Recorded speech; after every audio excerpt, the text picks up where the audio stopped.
Good afternoon, ladies and gentlemen. We are today, January 23rd, 2015, and thank you so much for the people who have subscribed to my channel, and thank you so much for the people who are watching this video. I'm sorry if I sound kind of low. I'm coming down with a migraine, unfortunately, so it's killing my enthusiasm. I am happy to make this video for you.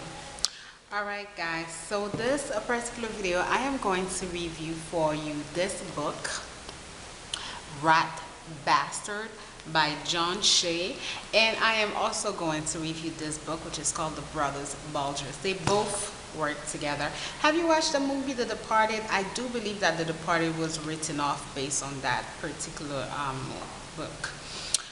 So, let's talk about John Red Shea. John Red Shea, the South Boston Irish mobster who took the rap when everyone else ran. It is a memoir. It's a great book, actually.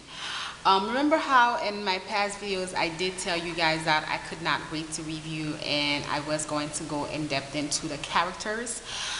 It's a memoir, so both of these books. This book, it's actually, this one is more readable than this one because this one goes more into facts, into details, so it's not really something that a storyline or anything of the sort.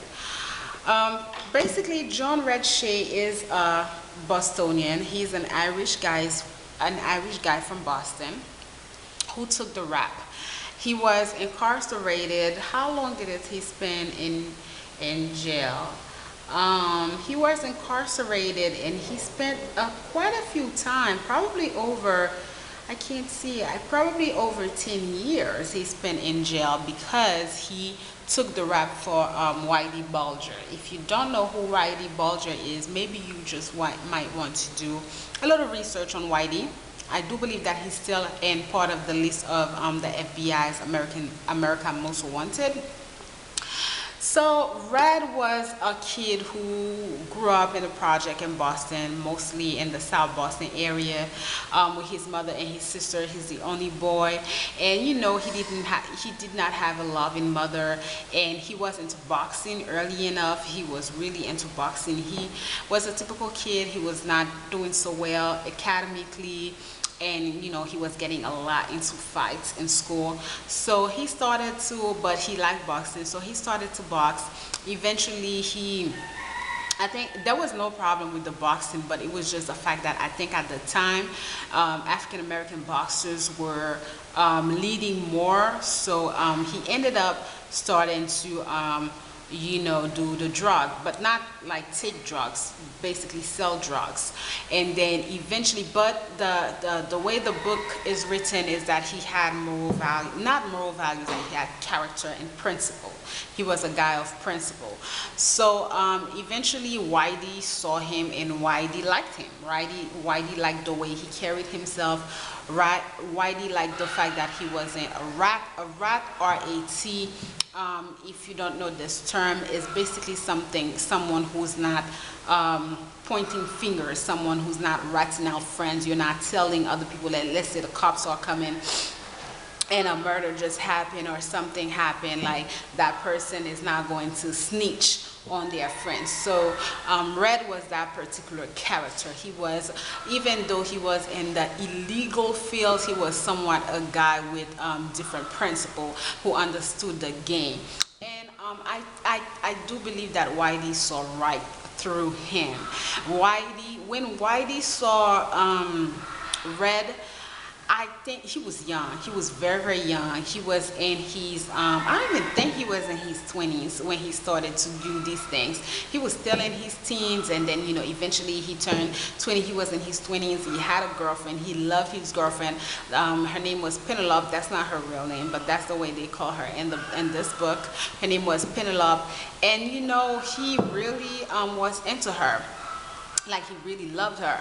But I think that what Whitey saw in Red Shea, Whitey saw the guy who would take the rep, and eventually that's what it was. That's one of the reasons why, I can't remember which video that I did, and when I said to you guys I can't wait to tie in this book and the character, it goes into telling you that some people, They have the gift to psychologically analyze another person, and they can make you do their bid for them without you even realizing. You know, as I'm reading this book, and I'm actually rereading it, I bought it in 2007, so it's a pretty old book. As I was rereading this book, you know, written it, he wrote it as he was, well, somebody helped him write the story. He told the story, but the way he continued to portray the story was that, you know, he was a stand-up guy. He took the rep for Whitey, and he called Whitey a rat bastard and all kind of you know, derogatory name in the book. But the truth of the matter is that he got played. That's the way I looked at it. He got played by Whitey because Whitey saw right through him.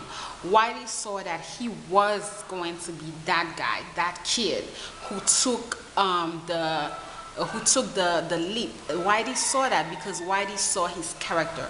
Whitey paid attention to him. Whitey paid attention to the way that he was, and Whitey played a father figure for him. He grew to love Whitey. He grew to love Whitey as a father because his father wasn't really in his life, and Whitey would do small little things. You know, for people who are not with their parents both together, sometimes they seek that love, they seek that attention elsewhere. And I think that Whitey played on it. I don't think that Whitey hated him, not at all.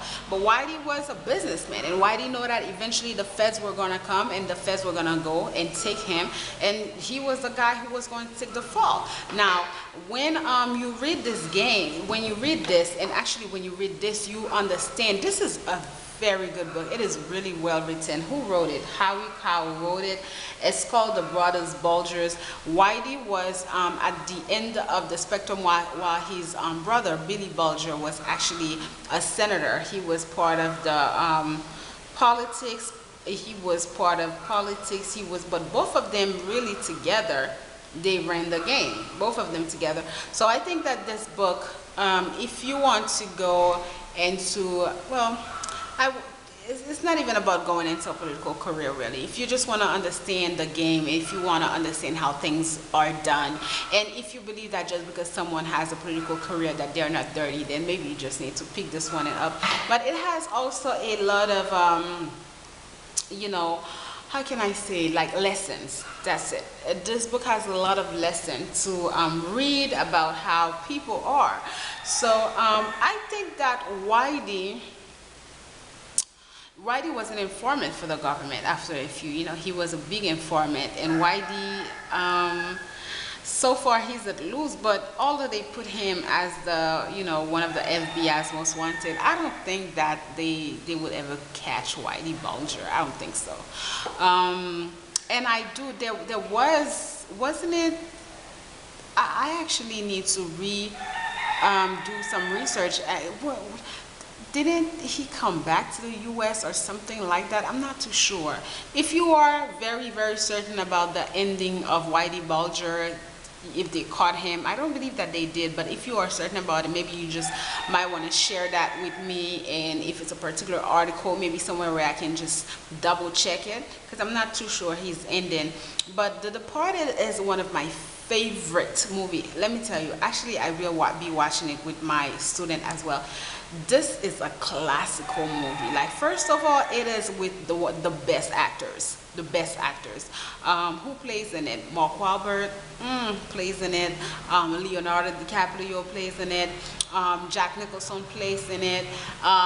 Plays in it. Who else plays in it? Like, it's just the best actors in that particular movie. And I think I've watched that movie over 10 times, and I still want to watch it. Like, there's always something to. I really think it's based on this book. And I do think that perhaps Jack Nicholson plays the role of Whitey Bulger in that particular book. So definitely this is a book that you may want to, if you are a reader, if you never read, you know, about crimes or anything like that. But this is definitely books that you may want to pick up and read, both of these books. All right, so I hope that review was great and good. And yeah, thank you so much for watching my videos, and I'll see you in the next one. Bye.